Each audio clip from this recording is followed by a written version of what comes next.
Je manifestais à Paris pour la fête du travail et pour défendre une certaine idée de la démocratie. J'avais 25 ans, j'étais insouciant.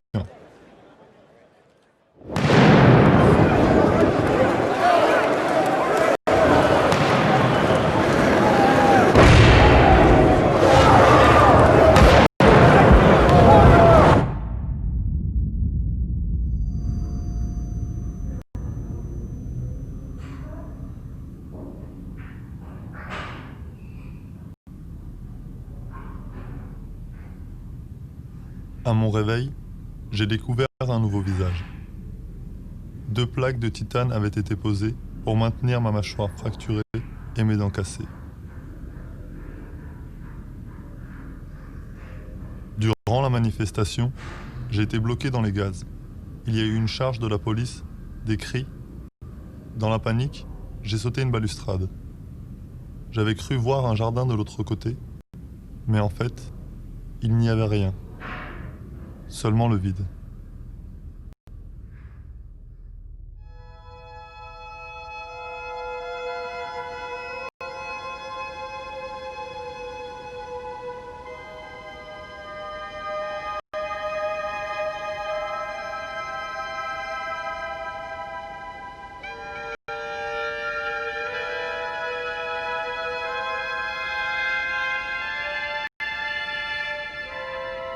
Trois mois plus tard, les douleurs se sont calmées. J'ai retrouvé mon visage d'avant. Je disais en rigolant que c'était ma blessure d'âge adulte.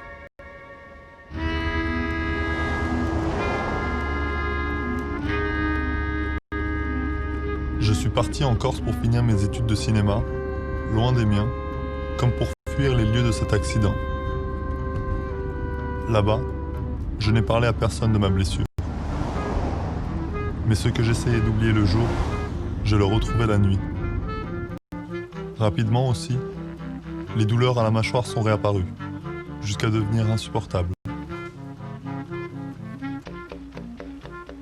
Un soir, j'ai dû retourner aux urgences. Là, j'ai enregistré ce message vocal pour l'envoyer à un collectif de blessés.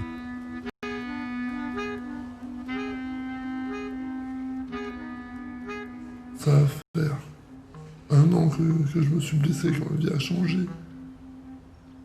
J'étais tout seul, j'ai vécu un peu isolé. Mais j'ai vraiment vécu tout seul. Ce truc, j'en parlais à personne.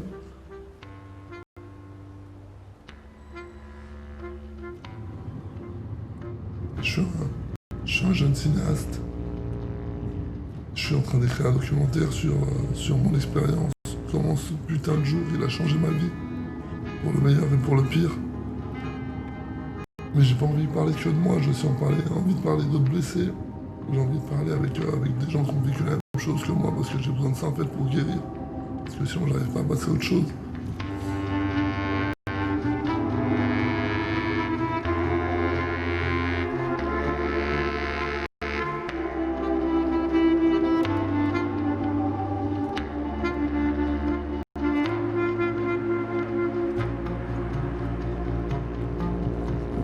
Quelques mois après ce coup de fil, j'ai décidé de rentrer chez moi à Saint-Denis, pour retrouver ce que j'avais fui, mais aussi pour rencontrer ceux qui, comme moi, ont eu leur vie bouleversée un jour de manifestation.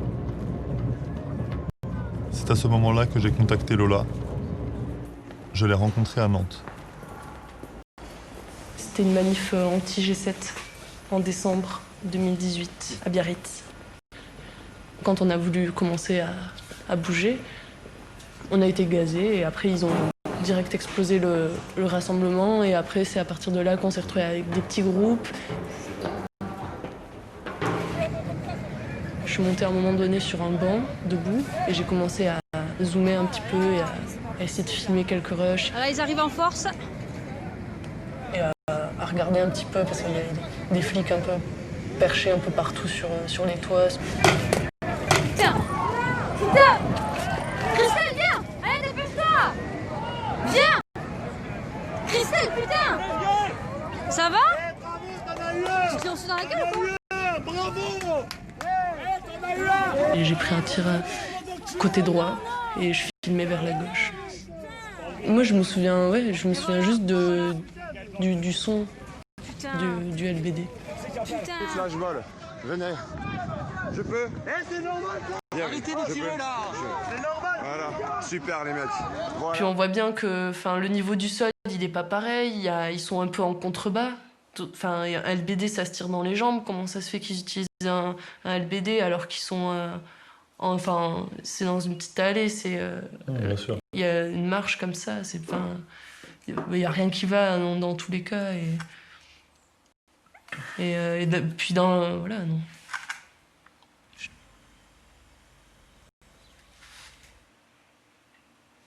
Oh, la gueule d'ange. Et ça, du coup, c'était en arrivant à l'hôpital directement, où le médecin m'a pris en photo. Ça, c'est la photo du médecin. Ouais. Et après, j'avais cette photo aussi. Ça, c'était à l'hôpital. Ça, c'était à moitié... Et là, là, je souffrais. Là j'ai la bouche qui me tire, qui me pend, qui me... Et au final, moi, j'ai reçu ce tir et je le sens comme si c'était de la censure. Tu sais, de recevoir ça dans la bouche, tu vois, c'est comme vraiment ce truc de ferme ta gueule. Ouais, mais moi je l'ai vécu comme ça. Donc là on voit l'impact. Impact. Cicatrice. Putain, t'as bien cicatrisé au-dessus. Ah oui, ouais. Oh, c'est dingue. Parce qu'au début, tu crois pas que tu vas retrouver la même gueule, t'as ce visage... Enfin, moi, j'étais décalé à droite non, à gauche pendant des mois, et à la fin, t'as cette gueule qui te hante et que tu te demandes si tu vas retrouver ton visage. Mais tu vois, on l'a retrouvé. Ouais. En tout cas, c'est une image de moi à laquelle je me rattacherai toujours. Je suis plus comme ça, j'ai plus l'air d'un monstre, tout ça, mais je sais que j'ai été comme ça. Et ça, j'accepte pas qu'on nous ait fait ça, quoi. Parce que c'est... Puis même au niveau le regard de la famille sur ça, ils essaient de... Enfin, je sais pas, en général, ils essaient de pas le montrer, de pas craquer, en tout cas, mais ça se voit dans les yeux de... Enfin, moi, je l'ai vu dans les yeux de mes parents, que ils étaient encore plus en colère que moi. Moi, à cette période-là, j'étais pas haineuse, j'étais pas en colère, j'étais juste un peu vide et je savais pas trop comment je me sentais à ce moment-là, mais eux, ils étaient en colère.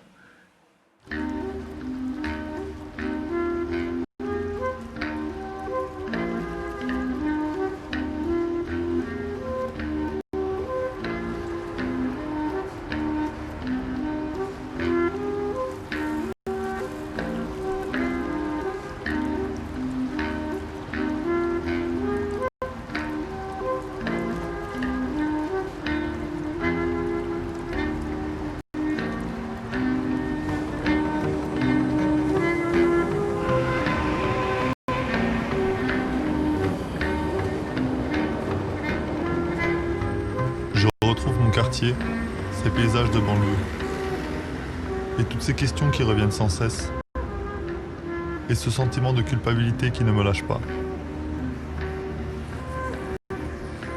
Pourquoi étais-je là-bas? Comment suis-je tombé? Pourquoi ai-je cru voir ce jardin? Et c'est là que j'ai rencontré Franck.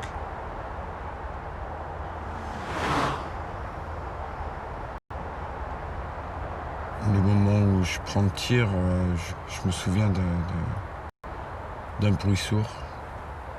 Et comme si je me prends un mur, mais vraiment à très grande vitesse. Je me suis pas vu tomber.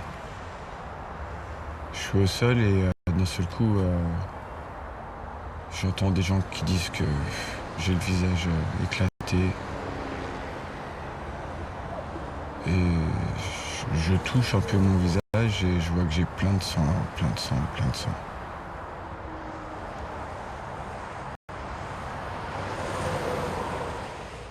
J'étais surpris parce qu'en gros, on t'apprend que t'as pris un truc dans le nez, mais qu'en fait, tout ton visage il est fracturé partout, quoi.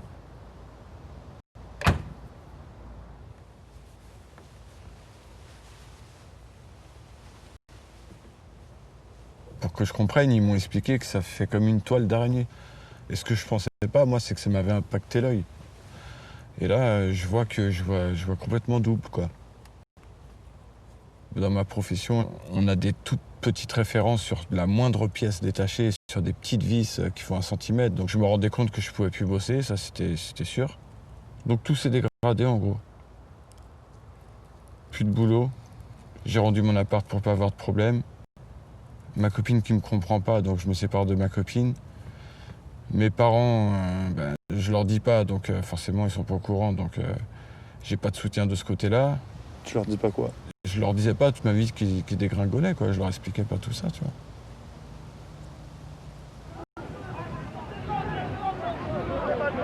Bon, tu t'inquiètes pas, petite sœur, tu dis à tout le monde, là c'est bon là, ok? C'est la guerre, mais ça va, t'inquiète. Essaye de me voir à la télé, je suis tout le temps devant. Regarde.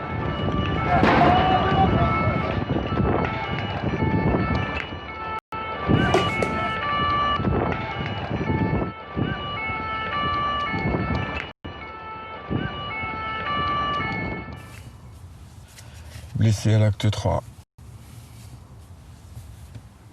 Ça, c'est des taches de sang, ça. On les voit plus maintenant, mais il y en avait partout, là. C'est avec ce gilet que je suis parti au combat, comme ils disent. Voilà mon arme. Voilà mon arme, voilà pourquoi on m'a tiré dessus. Parce que j'ai osé aller dire que j'avais faim. Et que j'ai osé aller crier qu'il fallait un meilleur avenir pour nos parents, nos enfants. Et pour ça, ils m'ont tiré dessus.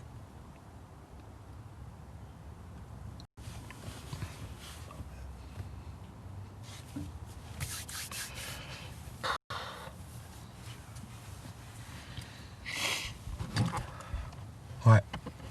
Ah, pourquoi j'ai pas sauté?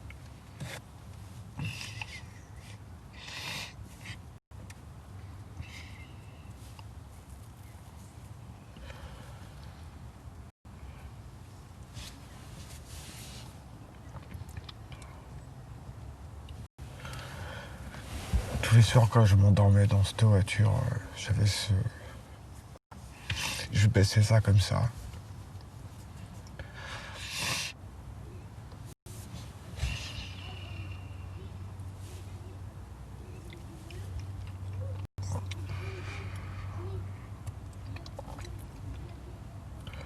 Heureusement que j'avais ces photos parce que de penser à ses enfants, c'est une chose, mais quand tu les vois comme ça, c'est... Tu dis que tu peux pas. Tu peux pas sauter. Tu peux pas sauter, tu dois rester là pour eux. Tu dois rester fort et voilà. Donc...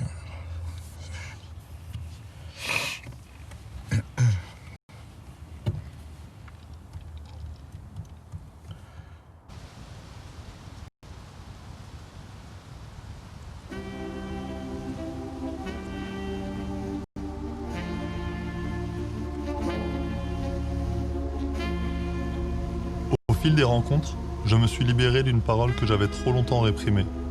C'est douloureux, mais ça fait avancer.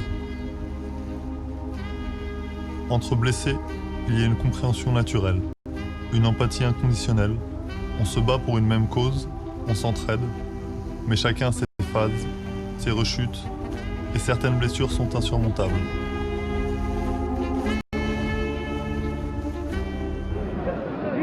Le camion là au milieu? Attends, je vais montrer tout le monde qu'il y a.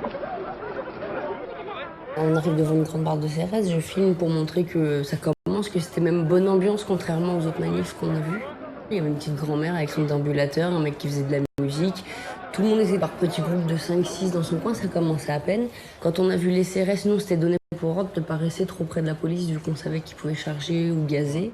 Donc on s'est pris la main, on a fait demi-tour, on a marché 2-3 minutes. On s'est beaucoup éloigné des CRS. Et c'est là qu'en fait, il y a une brigade de la BAC qui est arrivée d'une autre rue sur mon trottoir et qui m'a tiré dans le visage à 5 mètres en fait. Reste prise dans l'arcade. Je sais pas, mais l'arcade, elle est éclatée.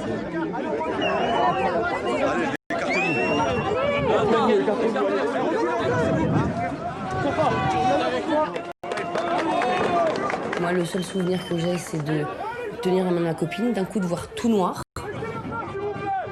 Quand j'essayais de regarder ma copine, j'essayais de la voir comme ça, je voyais un peu gris, marron, des couleurs un peu bizarres. Et là, j'ai entendu vite appeler les pompiers, elle s'est fait toucher et là, j'ai compris qu'on parlait de moi. Arrivé à l'hôpital, donc avec un street medic qui me tient le front, l'autre qui est en train de faire toutes les démarches, ils me mettent dans un couloir en arrivant aux urgences. Et au bout de 20 minutes, le street medic hurle en disant « Mais vous vous rendez compte, c'est l'urgence, elle a sûrement une hémorragie cérébrale, il faut la prendre en charge. » Et là, l'infirmière lui répond en se redressant comme ça « C'est une gilet jaune, elle est dans l'illégalité. » Donc là, il a tellement pété un câble justement sur cette infirmière que là, ils m'ont pris en charge et ils ont vu qu'effectivement, il y avait une hémorragie cérébrale très importante, que tous les os en fait étaient complètement cassés et j'ai été transférée directement à l'hôpital Beaujon.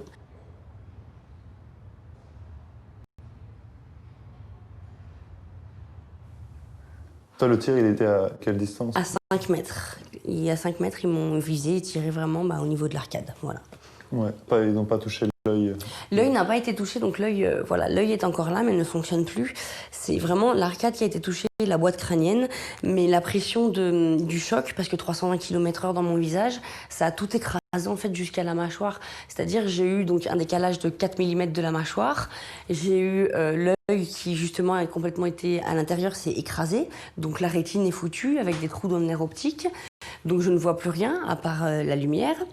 Ensuite, ça a été le cerveau. On s'est aperçu que l'hémorragie cérébrale m'a bousillé le cerveau, que j'ai eu du mal à reparler, j'ai plus de pensée cognitive, je pense comme une enfant, je les chiffre, j'ai du mal. Et là, la neurologue vient de s'apercevoir qu'en plus de ce trauma, on pensait que ça allait être réparable avec la rééducation, mais qu'en fait, c'est nécrosé. Que mon cerveau est foutu à cette partie-là, qui ne fonctionnera plus jamais. Donc malgré la rééducation, c'est compliqué. En plus, toujours la neurologue s'est aperçue que je fais de l'épilepsie, qu'en fait Vanessa dort pas tout le temps, c'est juste que le trauma crânien m'a amené à avoir de l'épilepsie. Donc ça, et puis la perte du goût et de l'odorat aussi. Ici, on voit bien que tout a été déchiré, quoi. C'est tout en morceaux. Donc ça, c'est très douloureux parce que les plaques, ça fait mal. Parce que quand il y a de l'humidité, je gonfle, parce que ça tire, parce que j'ai des antidouleurs à vie maintenant pour ça. Que le trou dans la boîte crânienne, c'est ça qui m'empêche de faire de la plongée, de prendre... L'avion, c'est pas encore. Qui m'empêche de faire de la course, qui m'empêche de faire du karting, de faire n'importe quelle activité en fait. Parce que ma tête peut plus trop... J'ai plus le droit de bouger la tête dans tous les sens. Les grands 8, tout ça, on oublie. Hein. Et donc voilà. Et après, j'ai été voir du coup la neurologue. On a fait des examens et c'est là qu'en fait, elle s'est aperçue que... Donc ça, c'est le scanner de ma tête. Et que la tache noire, là, en fait, c'est la nécrose. C'est la partie, en fait, qui est morte, en fait, au niveau du cerveau, due à l'hémorragie, en fait.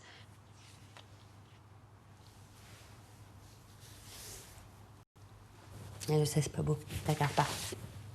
Et maintenant, je suis invalide stade 2. Et quand on entend ça aussi, quand on va à la sécu, qu'on nous annonce invalide stade 2, on dit, c'est quoi stade 2? Vous pourrez plus jamais travailler. Donc comment encaisser tout ça? Je vous avoue que j'ai du mal. J'y arrive plus. On peut être fort comme on veut, on peut avoir la force qu'on veut, la volonté qu'on veut. Au bout d'un moment, c'est plus possible. Et puis, on m'a tiré dessus, quoi. J'ai rien fait de mal, et je subis beaucoup, et à vie. Et maintenant, je suis handicapée à vie, j'ai 34 ans, je peux plus travailler. Et comment vivre comme ça? Comment accepter que la vie, elle est difficile?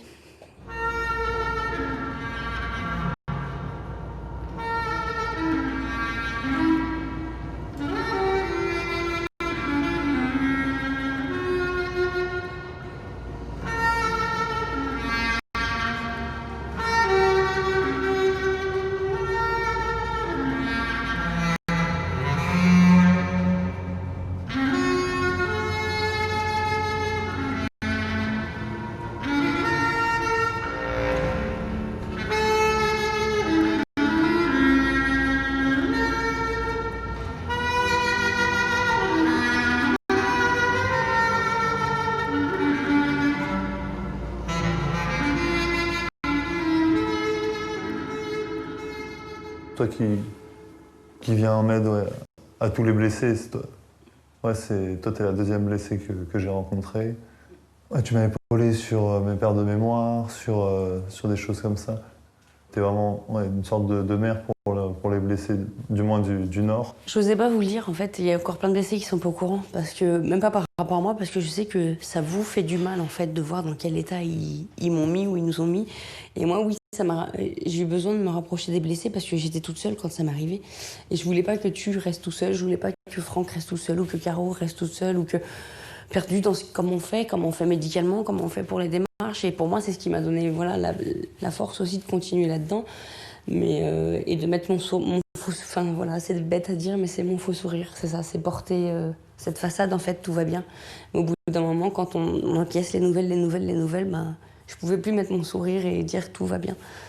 Je vais pas bien.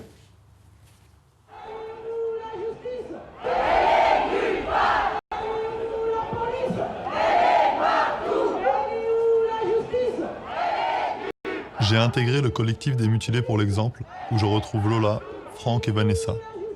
Nous sommes une 60aine de blessés graves.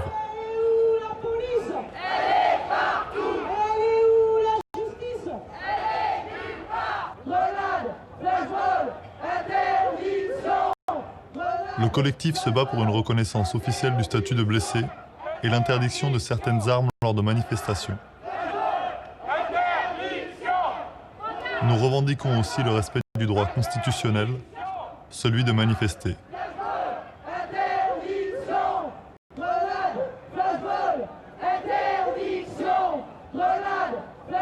Les personnes qui m'ont soutenu, qui ont réussi à me sortir de la tête de l'eau, on va dire, c'est une blessée qui s'appelle Vanessa. Et tu connais? Ouais, je connais. Tu la connais? Elle t'a aidé comment, Vanessa? Elle m'a aidé en me disant qu'il fallait que je porte plainte. Elle m'a aidé en me faisant connaître un avocat. Elle m'a aidé en me faisant rentrer dans un collectif des blessés qui avait été créé, que je connaissais pas parce que vu que je restais enfermé, ben, j'avais tout lâché. Donc, ouais.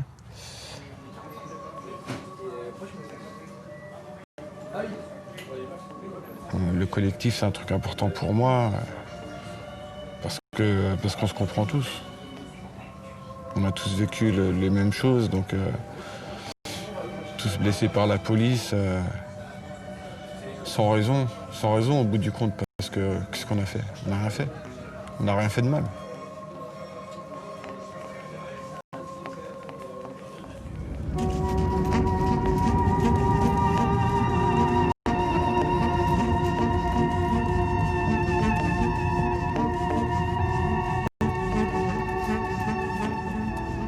Mon père bosse de l'autre côté du mur, donc je pense que tout le monde comprendra qu'il bosse du côté de la police. Donc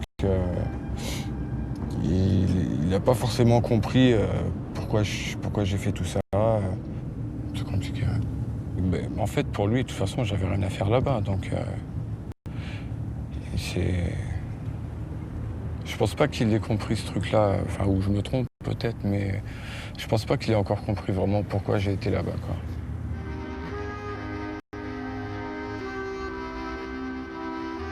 Franck m'a rappelé l'incompréhension qui a régné chez moi. Durant ma convalescence, je me suis renfermé sur moi-même, incapable d'exprimer mon mal-être. Mon grand frère s'est occupé de moi comme d'un nouveau-né, régime liquide et absence de parole. Durant ces longues semaines, il a composé cette musique qui est devenue comme une présence pour moi. Elle m'a aidé à aller mieux. Mais au moment de partir en Corse, j'ai rompu avec ces mélodies comme avec le reste. Aujourd'hui, je veux parler de cette phase dont il me reste des souvenirs flous.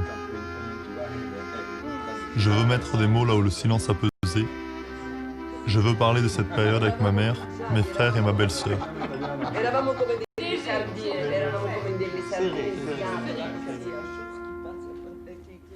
Je pense t'as réalisé, c'est quand t'es arrivé ici, que tu t'es mis sur le canapé. Tu te réveillais. Vous étiez là à mon réveil? Avec Raoul, on était là et David, il est arrivé juste après, ouais. Et je me rappelle, on a essayé de te demander, Raoul, David et moi, mais qu'est-ce qui s'est passé, qu'est-ce que t'as fait, on comprend pas, enfin voilà. Et comme t'arrivais pas à parler et que tu voulais pas en parler, enfin ouais, dans tes yeux, ça se voyait que t'as commencé à réaliser ce qui t'arrivait, je pense. Et on est arrivé, tu regardais Pulp Fiction et David était vénère parce que du coup tu t'étais fixé sur la télé et tu parlais pas et tu voulais pas parler. Parce qu'on était là quoi. Et lui, il te donnait pas de l'attention. Ouais, il s'en foutait. Il m'écrivait des mots partout.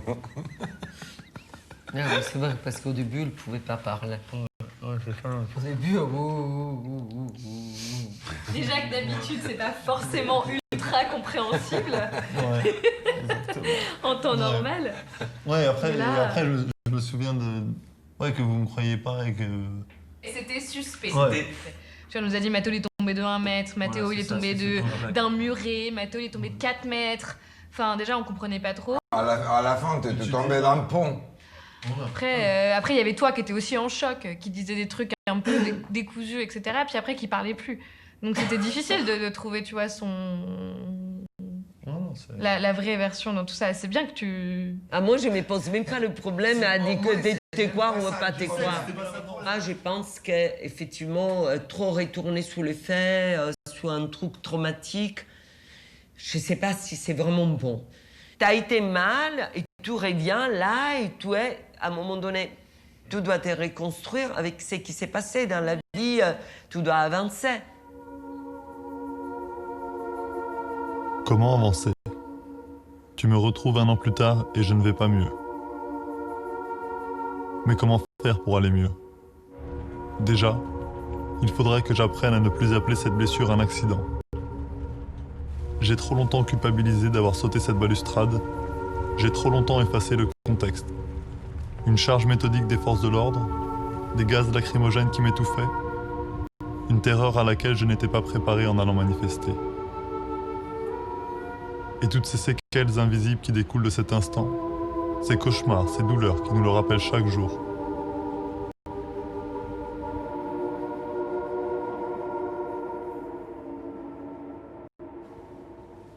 Ça t'a pris du temps de retourner dans des lieux publics avec beaucoup de monde? Au début, tu as eu du mal? Ça m'a mis du temps. En fait, je me suis forcée très vite. Mais je me suis vraiment forcée. Mais j'ai vraiment eu des gros moments d'angoisse dans des lieux publics, en étouffée. Et pendant longtemps, ouais, j'ai eu ce truc et ça revient de temps en temps, en fait. C'est des moments de flip. Où tu es plus sûr de toi, du regard que l'autre a sur toi. Et c'est ça aussi, quand je disais qu'est-ce que ça t'enlève la confiance, ben, c'est ça. C'est la confiance en soi, c'est la confiance en les autres. C'est la santé maintenant qui dirige ma vie. C'est le matin, est-ce que je peux me lever, est-ce que j'ai mal, est-ce que j'ai pas mal, C'est ça qui est compliqué aussi, c'est qu'entre ce que moi j'ai envie de faire et ce que lui il veut, c'est pas toujours possible. Et là, avec l'humilité, lui, il veut rien. À part avoir mal et rester au lit. Donc, c'est ça aussi qui est compliqué. Il travaille aussi là-dedans.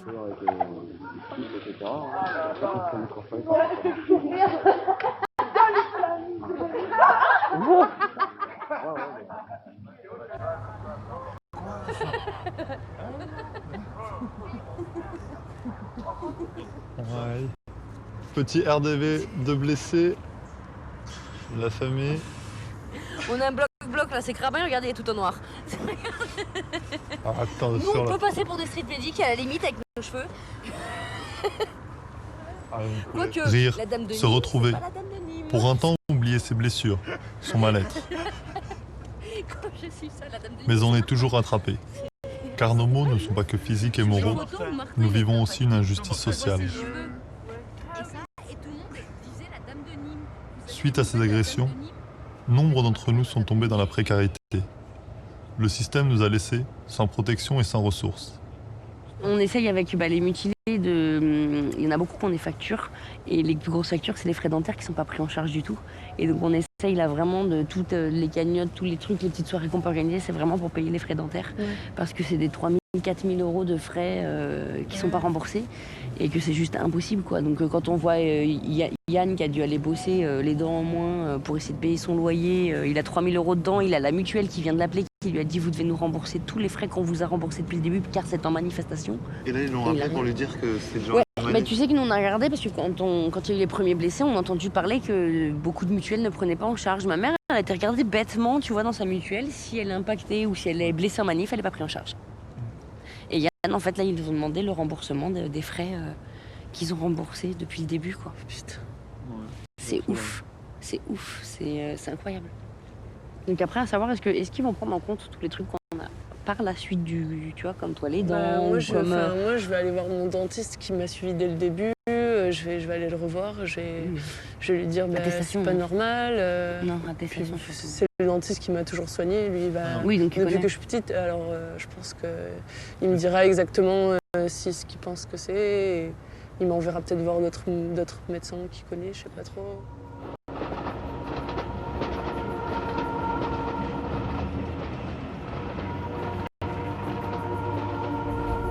Lutter contre les douleurs.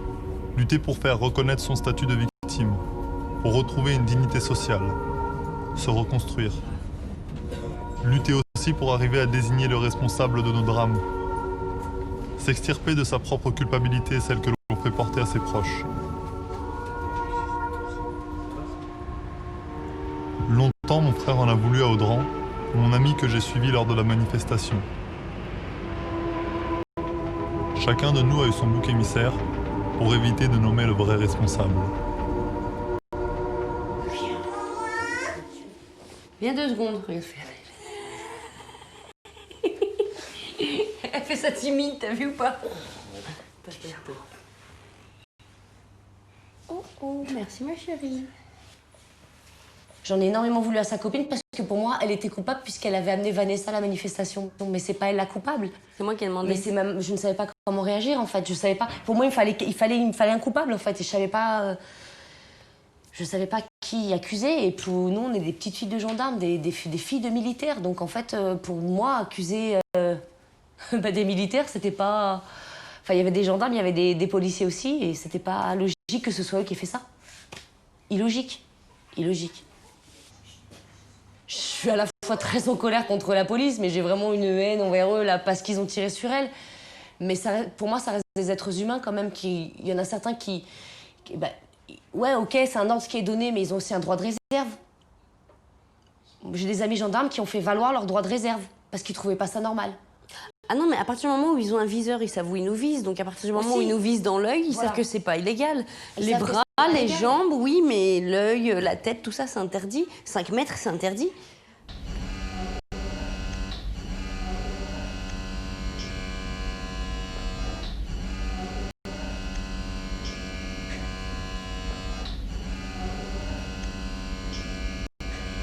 Moi, j'ai accepté déjà la blessure physique, mais pas le reste.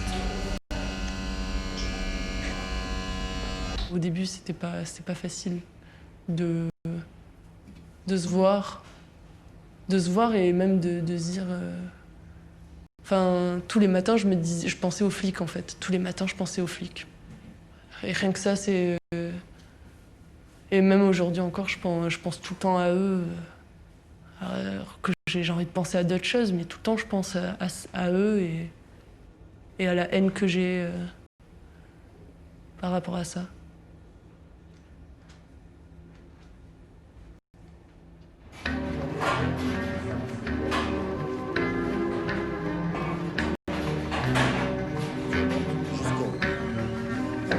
Tu t'arrêtes, tu rebascules vers le bas, tu cisailles en montant pour ton niveau à l'arc, et là tu peux l'enlever. Ça évite que ton émotion est partie.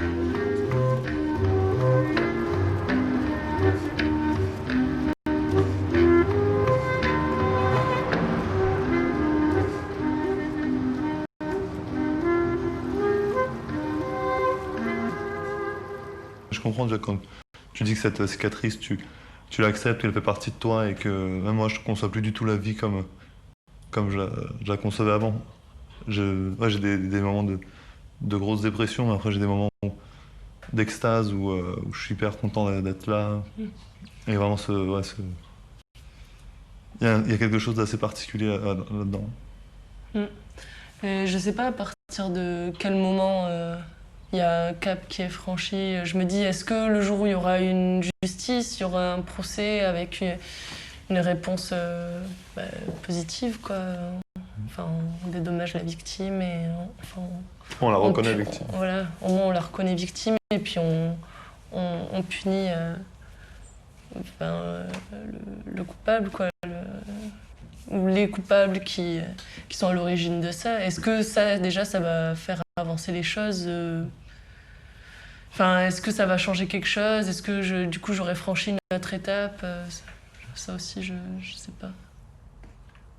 Ça te ferait du bien de savoir, donc au début, moi, ça me ferait du bien de savoir qui c'est, d'avoir un nom, un prénom.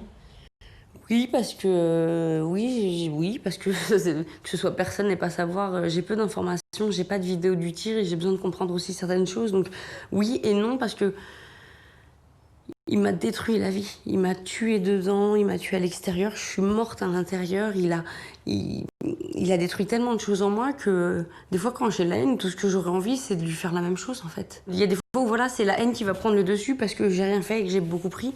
Mais en même temps, d'avoir un... C'est pas forcément le policier en soi-même qu'il faut attaquer, c'est aussi au-dessus. C'est ça, voilà. C'est surtout au-dessus, moi, que je voudrais attaquer parce qu'ils ont reçu des ordres. Après, il faudrait que cette personne, oui, qu'on sache qui c'est pour qu'on puisse lui dire « Tu te rends compte que tu as pris la décision de me viser parce que tu as visé, c'était un flashball, hein. C'était pas un flashball, c'était un BD-40. Tu m'as visé et tu m'as tiré dessus. C'était ta décision, c'était ton tir. »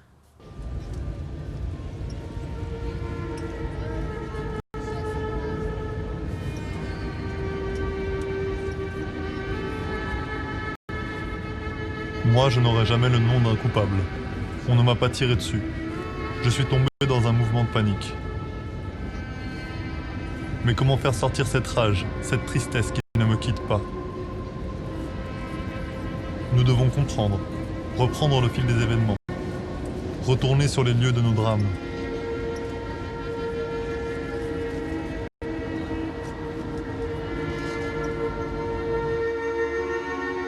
Chacun, à sa manière, doit faire la paix avec ce qui s'est passé. Mon pote Seb, qui est... Quand je dormais dans ma voiture, des fois, tu sais, t'es pas bien. Donc à un moment donné, t'as envie de te poser. J'allais chez mon pote Seb, quoi. À chaque fois, je savais que sa porte était ouverte. Je pouvais dormir chez lui. Il me faisait des cafés, il me faisait à manger. Enfin, voilà, quoi. Et ça, c'est quand on est arrivé. Ouais, c'était calme. Hein. Voilà. Il y avait presque personne. Et normalement, on devait rentrer ici. Là, voilà. Là, c'était l'entrée. Normalement, on devait rentrer sur les Champs-Élysées avec la pièce d'identité. C'est ce qui avait été dit. Hein. Ouais, mais ça s'est jamais fait. Quand on a commencé à voir qu'ils étaient perchés partout avec des... Parce qu'ils nous ziotaient. Tous les faits et gestes qu'on faisait. Et ça se trouve, peut-être tu serais revenu encore plus amoché, on va dire. Ouais, peut-être. Ouais. Mais c'est pour ça comment on est rentré, c'est bien. Ouais, c'est ce qu'il faut se dire. Ouais. Parce qu'on aurait pu rester là-bas. Ou même aller en garde à vue ou quoi, pour rien. À la rigueur, j'aurais préféré une garde à vue que ce qu'ils m'ont fait là, quoi. C'est sûr. C'est sûr. Franchement, j'aurais préféré une petite garde à vue. Volontiers. Tu vois. Voilà, mais ça c'est le tout début. Tout début. Et tu vois, on n'a pas de casque, rien. Bonnet. J'ai reçu un appel de l'IGPN, là. Ouais. Parce que genre, en fait, ils font une enquête sur toi. Ouais. Genre, le mec, il a voulu que je lui explique toute l'histoire et tout ça, parce qu'au début, il croyait qu'on était arrivé là-bas pour casser, pour tout bousiller, quoi. Ouais, mais ils veulent trop que j'avoue, en fait, un truc qui est faux, quoi. Parce qu'ils voulaient que j'avoue que j'étais Black Bloc. En fait, tout simplement. Mais même moi, il m'a demandé comment t'étais habillé. Ouais. Il m'a dit, parce que toi, t'avais les lunettes, moi, j'avais les lunettes. Mais bon, on n'avait rien, sinon on n'avait pas... Moi, j'avais rien d'autre de plus. Hein. Et il me demandait qu'est-ce que tu voulais, en gros. qu'est-ce que t'attendais de son enquête, machin, bidule chouette. Je lui dis, mais vous savez, c'est pas des sous qu'il attend. Je lui dis, lui, ce qu'il veut, c'est être reconnu en tant que blessé. Il a été blessé. Je fais, mais vous imaginez pas, même psychologiquement, ça l'a blessé. Par rapport à son boulot, par rapport à plein de trucs, sa famille. T'as vu, t'as eu des problèmes aussi avec ta famille à cause de ça. Je veux leur faire confiance, j'essaie de leur faire confiance, tu vois. C'est dur, mais il faut que je leur fasse confiance parce que moi, sinon, ça va pas m'aider à avancer, tu vois.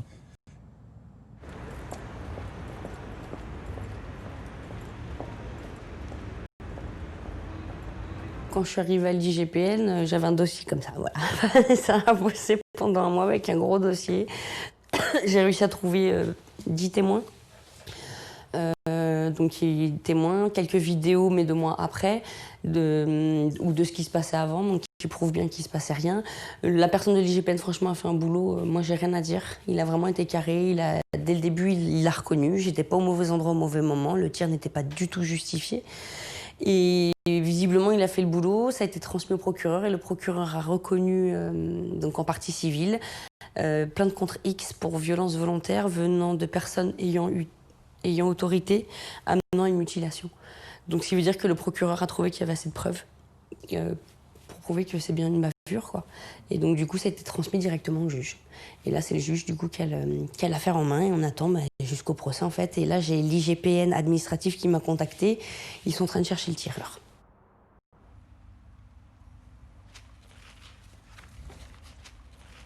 Compte rendu médical. Mais je dois avoir peut-être que je dois avoir ma plainte aussi, quelque part, de l'avocate.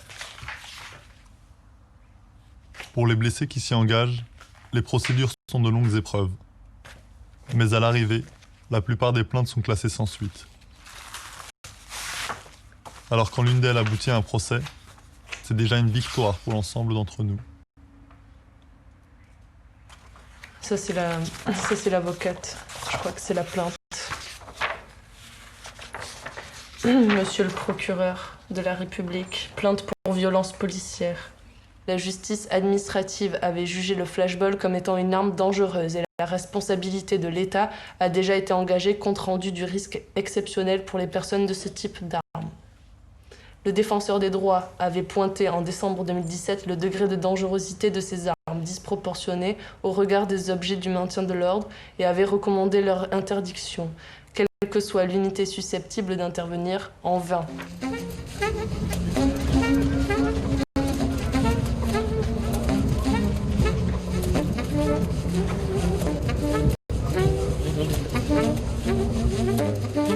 Chercher, mettre un nom sur le tireur, retourner en manifestation. Chacun avance comme il peut, avec ses peurs et ses angoisses. Lola a décidé de témoigner en filmant des manifestations.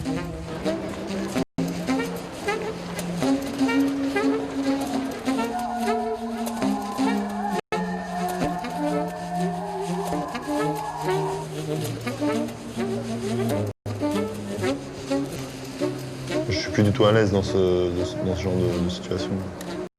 J'arrive plus à aller manifester, à être proche de la BAC, proche de choses comme ça, direct. J'ai un stress qui naît, qui est... Mais tu vois, moi aussi, je l'ai eu et tout, et je l'ai encore.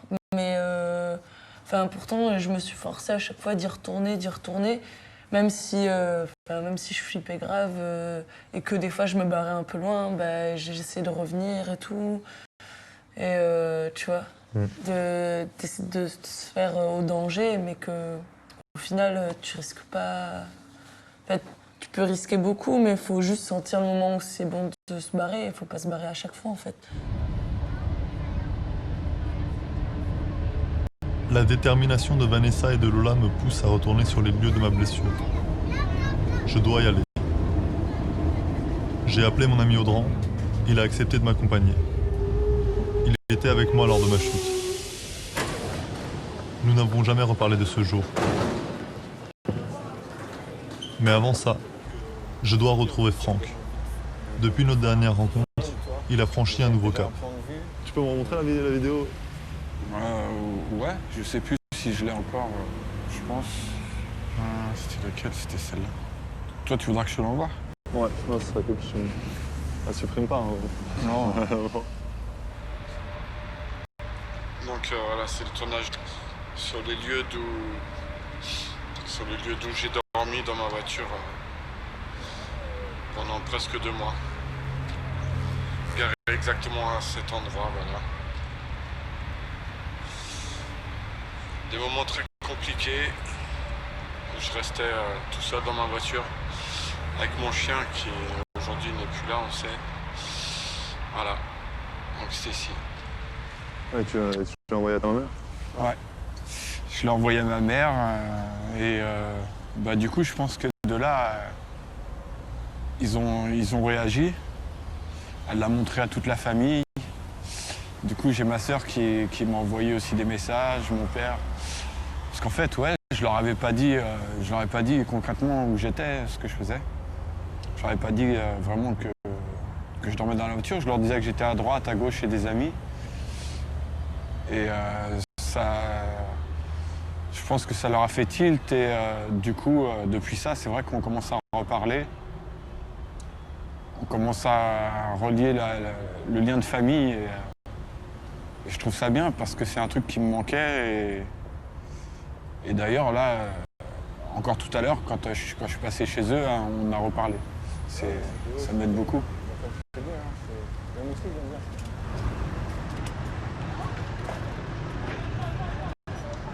Ça y est, je retrouve Audran.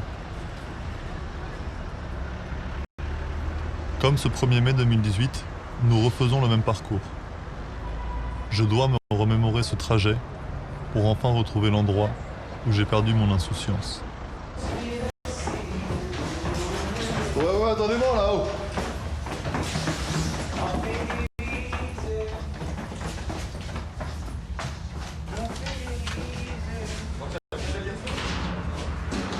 T'avais dit là, tu vas filmer des gens qui se font bazettes ou quoi?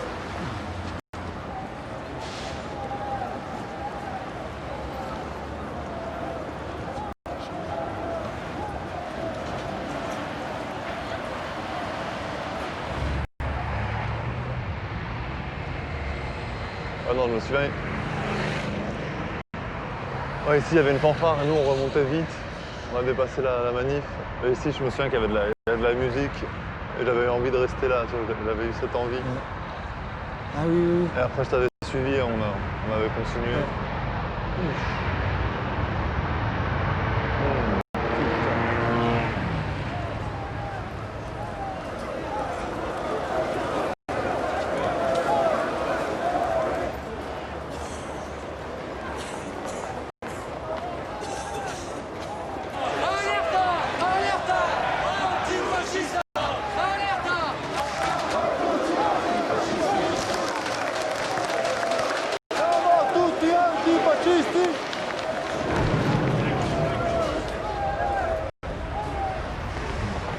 Ouais, ici c'était la guerre, je me souviens. Tout le monde courait. Là il y avait des gens qui s'effondraient au sol à cause des lacrymos. C'est pour ça que t'étais déjà un peu perdu là.